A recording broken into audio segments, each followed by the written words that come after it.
লাশ উদ্ধার করা হয়েছিল। আমরা তার পরিবারের সাথে, সেই শিশু কন্যার মায়ের সাথে, তার পরিবারের সাথে আমরা সাক্ষাৎ করেছি আমি, এবং পুরো ঘটনা বিস্তারিত শুনেছি।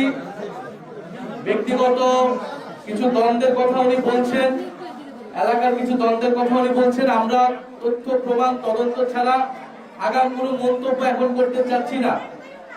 আমরা এখানে এটাই বলতে এসেছি যে এই পরিবারের সাথে আমরা আছি সর্বাত্মকভাবে, এবং এই যে কন্যা শিশু হত্যা হয়েছে এই হত্যার বিচার আমরা নিশ্চিত করব যে কোনো মূল্যে।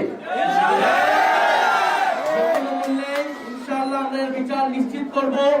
এই অভয় এবং এই আস্থা আমরা ওনার মাকে দিয়েছি, কারণ আমরা মনে করি উনি আমাদের এই বোন, উনি আমাদের সাথেই ছিলেন। এবং এই যে তার মেয়েকে এভাবে হত্যা করা হলো, এই হত্যাটা ছিল সম্পূর্ণরূপে পরিকল্পিত। ব্যক্তিগত যেই দ্বন্দ্ব থাকুক বা যেই কারণেই হোক না কেন, এই হত্যাকাণ্ড কোনোভাবেই গ্রহণযোগ্য নয় এবং এটা একটা গর্হিত অপরাধ। যারা এটার সাথে জড়িত ছিল প্রত্যক্ষ এবং পরোক্ষভাবে, তাদের কঠোর থেকে কঠোর শাস্তির আওতায় আনা হবে। এলাকার যত বড় প্রভাবশালী হোক না কেন, বাড়িওয়ালা হোক না কি হোক, সেইটা কোনো বিবেচনা নেওয়া হবে না।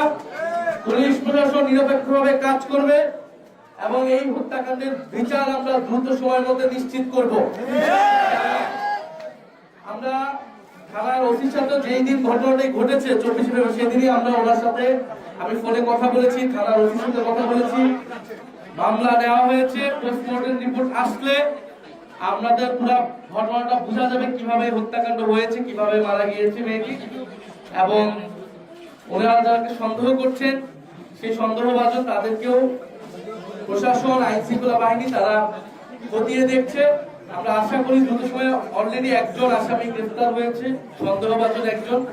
আমরা আশা করব দ্রুত সময়ের মধ্যেই গ্রেফতার হবে এবং এটা ন্যায় বিচার আমরা এই বোনকে সবাই মিলে নিশ্চিত করব। এটা আমাদের ওয়াদা আজকে ওনার কাছে এবং এলাকাবাসীর কাছে।